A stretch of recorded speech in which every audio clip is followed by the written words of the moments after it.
This podcast is part of the Pull Up a Chair podcast network.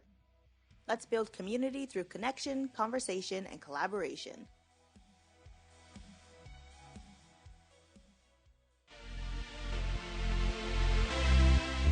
This podcast is sponsored by Lever Consulting, editing with a purpose. Check them out at leverconsulting.com for a free consultation.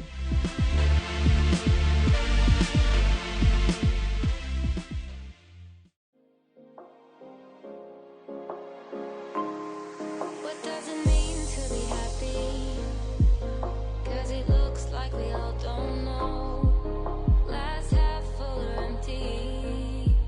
Man, we just putting on a show. Hi, I'm Jake, And I'm V, and you're listening to the It's Working podcast. where we take deep dives into mental health, breaking stigmas, and starting conversations.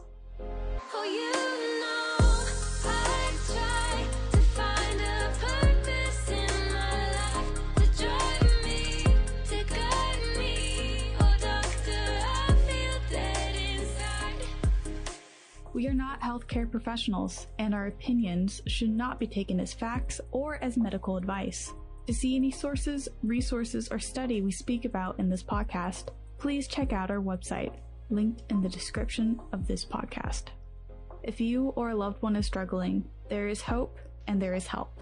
Some helpful resources can be found on our website, linked in the description of this podcast. It's Working Podcast is a production from the Pull Up a Chair Foundation. All opinions in this podcast belong to our hosts and do not necessarily reflect the views of the Pull Up a Chair Foundation. Hello. We got a great message for you guys today. We're going to be 1,000% positive no matter what. Right? Oh, that was fun. No, today's about toxic positivity. I had no idea. Yeah, too much of a good thing is too much of a good thing, which means it's not good. Yeah.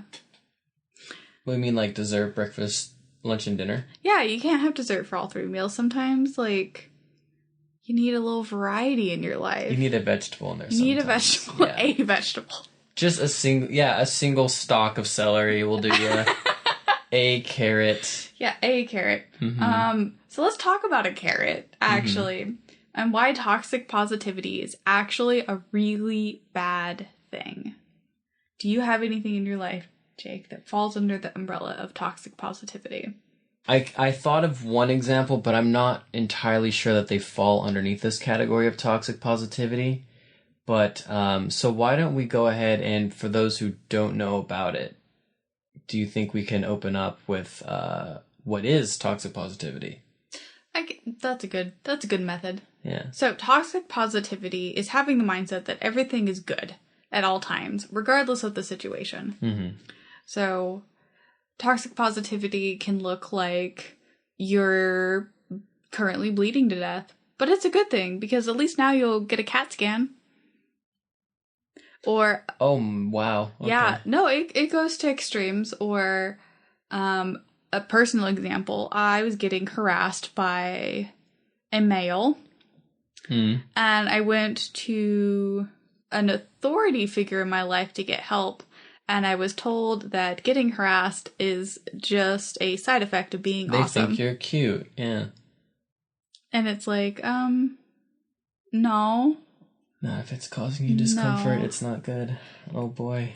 Toxic positivity also helps keep you from getting a more full scope of what life entails, because there's more to life than being happy and positive at all times. Yeah. How are you going to truly enjoy the good if you never experience any of the feelings in between? And also, some of the feelings in between pure, unbridled bliss are very comfortable. Like, just being content is such a wonderful feeling.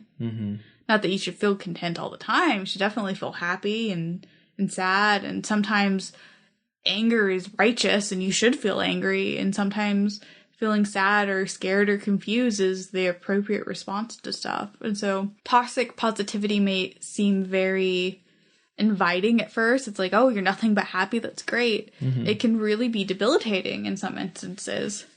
You don't respond correctly to situations as they arrive to you. Yeah. So now that we've established what it is, I think of a very damning example. example not too long ago, actually. I was, to spare the innocent, I will name this person Sakura. And I knew Sakura for a little bit, and what I will say, what initially drew me to them was their positive outlook on life. I was like, oh, this is fun. Because at this portion of my life, I was kind of going through the motions. I was feeling a little forlorn, a little lonely. So I was looking for companionship. And seeing someone that was happy all the time was like, oh, yeah, I kind of want some of that to rub off on me. So spending time with them, it did help. It was a mood brightener. But then we got into it when I started, I think it was something had happened and I was going through the motions. I had a deadline. Yeah. I had a deadline for work and I was feeling stressed because I knew that I only had so much time to get this done and perfectly get this in. Reasonable feeling. Yeah, and rather than just let me feel that way, Sakura took it upon themselves to try and brighten my mood, bringing other parties into the situation as well. Instead of letting you get your work done. Yeah, instead of just letting me feel stressed and then allowing me to go home and handle it, they just, while in my presence, they were like, be happy, be happy, be happy. I just want you to be happy all the time. And then I remembered telling them, like, that is unrealistic. Life is an array of emotions. This is one of them. You can't be happy all the time. And I think it was in that moment I realized I was in trouble. So then we had to, go our separate ways. It is what it is. But I think that was my very real encounter with toxic positivity, because now looking back, there was hardly an array of emotions outside of like the positive spectrum. Like there was joy, there was peace, other positively associated emotions. It wasn't just happiness, but I don't remember often seeing the expression of like sadness or anger or any of the other messier, but very part of living life emotions there. And that's kind of sad to think about, like looking back, like that's like, oh man, they like almost refuse to allow themselves to feel those emotions, or at the very least, like in public.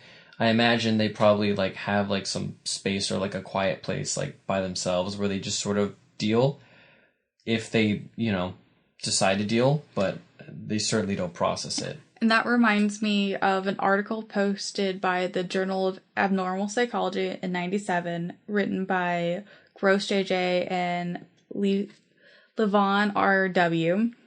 So it was exactly about that, about how it is to hide your feelings and acute effects of...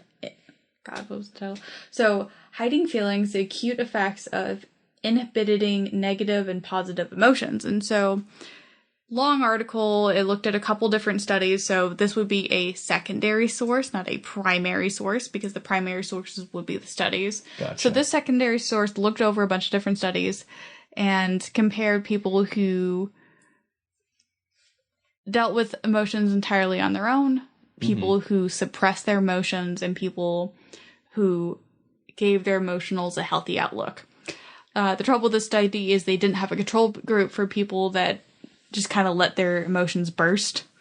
Oh. Which is another side that they didn't really go through. But it found that people who suppress their emotions have a more common, have their symptoms of anxiety and anger and depression come out more physiologically than psychologically, because they're suppressing their emotions. So you see more heart attacks, you see more physical panic attacks, you see higher rates of diabetes and higher rates of cancer, because guess what? Your brain is an organ, and it's not necessarily that psychology and physiologically are disconnected. There's a strong connection there. But exactly where that line is, unfortunately, isn't super clear. But what is absolutely undisputable is that dealing with your emotions and not suppressing them is super important, not just for your mental health, but for your physical health as well. Because if you suppress your mental health too much, it'll come out in another way. And the only other way is physically. Which I found terrifying. It was done in 1997. I hope they do a follow-up like a follow-up paper at some point looking at other studies and drawing those conclusions, those lines. But sometimes it's hard to tell when you're being toxically positive or when you're honestly being optimistic or when you're just not sure what to do. So let's talk about some signs of toxic positivity. All right. Experiencing guilt for being sad or angry.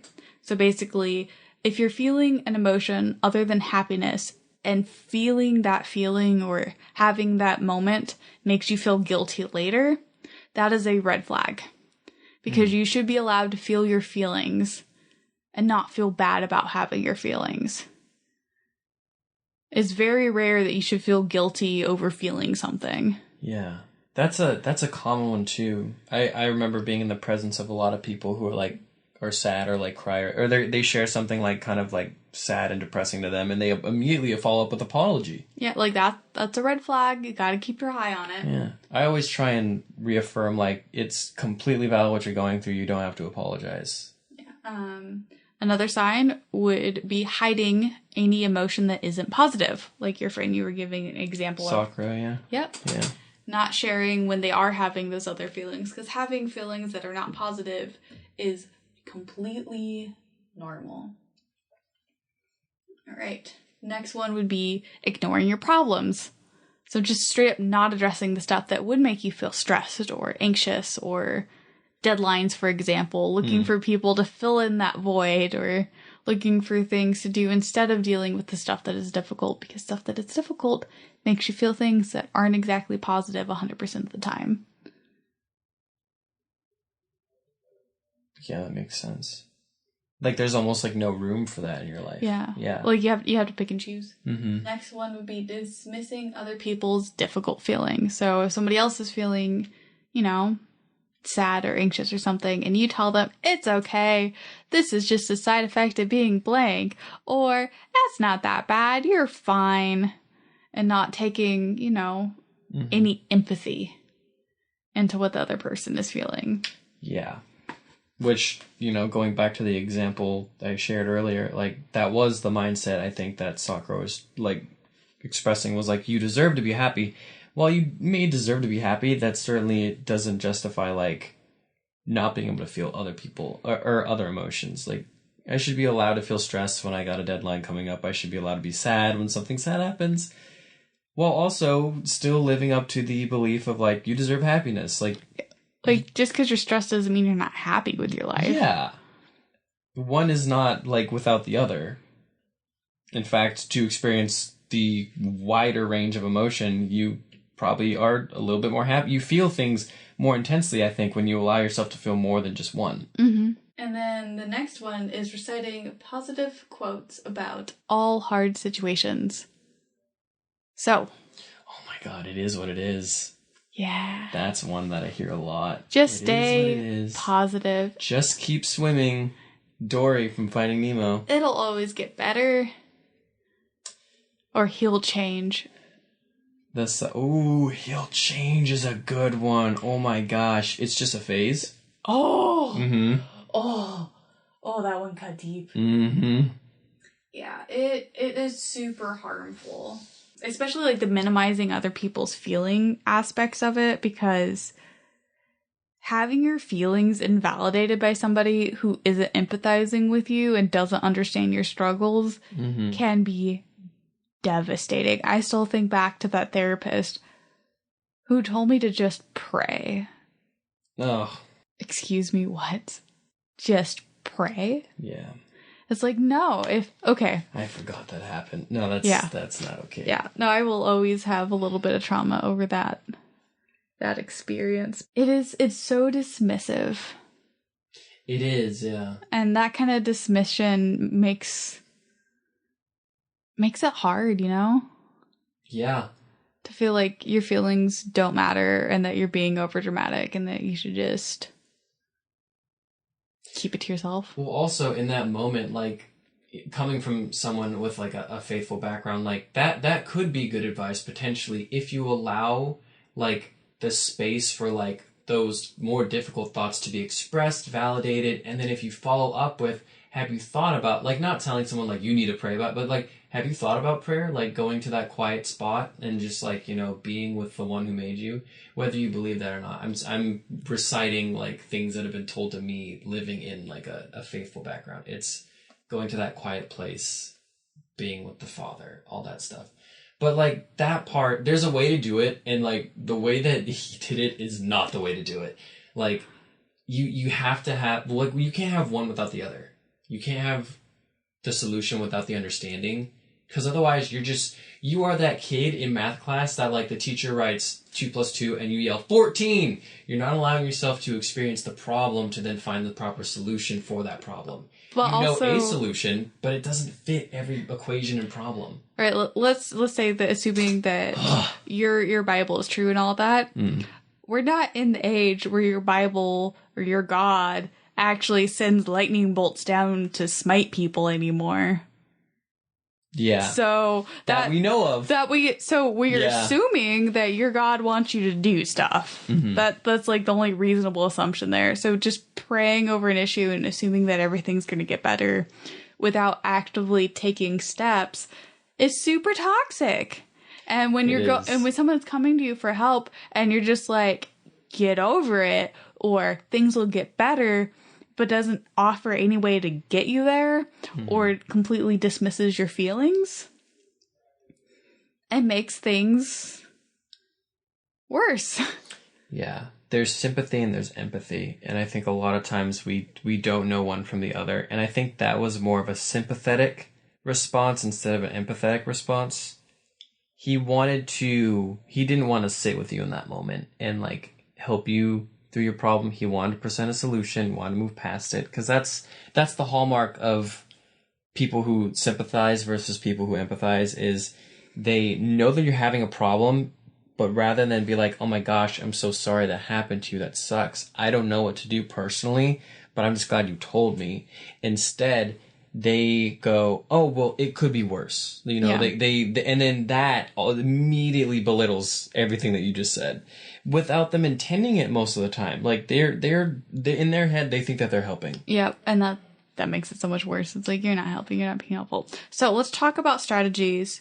Let's talk about 2 different ones. One, if you're dealing with a person who is being toxically positive. Mm-hmm. And the second one, if you are that toxically positive person. All right, so if you're talking with somebody who's toxically positive and they're not being helpful, start by not sharing your issues with them, because it'll be detrimental to your own personal health. And while you can definitely hope to help them overcome what is a challenge to them, and they probably don't see it as a challenge, but it's definitely a challenge that they have, make sure you don't put your own emotional well-being in harm's way to help them. Right off the bat, full stop, let's start there. Yeah, that's good. Yeah. Yeah. But once you have yourself like put together and you're ready to help your person, your friend, invite them. Don't force them, but invite them to share their other feelings. Because a lot of the times when a person's toxically positive, it's because they believe that that's how people should be. They're not even allowing themselves to feel those other feelings. And so them having a safe space within you where they can express those other feelings can be tremendously helpful. And they might not come right away. They might never come. But letting them know that there is a place out there for their other feelings where they won't be judged, where they won't be belittled, can be tremendously helpful. Yeah. That's good. You gotta do the work, I think. Yeah, I mean, you can't make them do the work, but you can be there to help support them when they're ready to do the work on themselves. And then beyond that, you can help point out when they are being disrespectful and when they're being belittling to other people. Help break that cycle. Yeah, because it's possible they might not, because it's their lived experience that they don't even realize that they're doing that. Like, and it's causing you to feel a certain way. Maybe it works for them, but if you can respectfully, like, point out, like, that's not how I deal with things. See, and that's the key, is being respectful during it, because if you're belittling to them while they're being belittling to others, it's just a downward spiral. Yeah, exactly. Yeah. But maybe they don't even know. And so if you were to be like, hey, I know that this is coming from a place of, like, care and concern, but right now, like, this is not exactly what I'm looking for. I actually want to feel this. I want to experience this. And I would appreciate if you allowed me to experience this. Perhaps that would be enough to just sort of oh goodness, okay, I didn't even realize. And then you can go from there. Yep. That's a great way of putting it. Now, if you are the toxic person in this situation, it doesn't make you Stop it. It doesn't make you a bad person, but you should definitely stop it. Yeah. And I say the best way to do that's go out, fight therapy. Find a better therapist than I found, for the love of all things that are, for a lack of a better term, holy. Find somebody. That's appropriate. Yeah. Man. And of course, try dipping your toes in. We're going to reach back to my favorite psychologist right now, Dr. Potter. Dip your toes into sharing other feelings that aren't positive. Yeah. Even if it's just with yourself in the mirror. Right now, I am feeling unsure of this. Right now, I'm feeling nervous. Right now, I'm not feeling anything in particular at all. Because feelings aren't necessarily either all good or all bad. There are neutral feelings. And those feelings are just as valid. They don't get as much screen time as the big bad feelings or the holier than thou feelings, but they exist too. And just learning how to recognize those feelings will take you so much farther in life. And if you find that you're not in a space where you can be a helpful friend when somebody's wanting to vent to you, let that friend know. Be like, hey, I know you're looking for help right now, but I am just not in the headspace or emotional space where I can be a helpful friend to you in this moment. Doesn't mean I don't like you, doesn't mean I don't care about you. Just means I don't want to ruin our friendship with me not being a helpful friend. Yeah, that's good. Yeah, because you don't owe anybody knockoff therapy. No, you do not. No, you do not. And nor does anybody owe you. But I think it's all of our responsibilities to at least try to be better people. And that's one good way to try to be a helpful person, I would say. Yeah. Which I guess is why we have this podcast. I guess I don't have enough friends I can be a knockoff therapist to. Oh my gosh. You gotta branch out now. Yeah. Well, at that, next week is our last week for the season. And then we're off until 2023. So tune in next week where we talk about what it was like for this season. Hear about Jake's experience being behind a microphone. Oh boy. And just kind of say goodbye for the year. We'll see you then. Oh, that's kind of sad. It is kind of sad.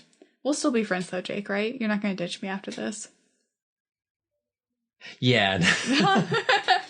Oh, I almost cried. Okay, guys. We'll see you later. Bye. See ya.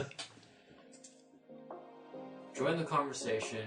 Find us on social media at It's Working Podcast or link below. Thanks for listening, and we hope you join us next week. Be kind to yourself and to others. What does it mean to be happy? 'Cause it looks like we all don't know. Glass half full or empty. Man, we just putting on a show. For you to know, I try to find a purpose in my life to drive me, to guide me. Oh, doctor, I feel dead inside.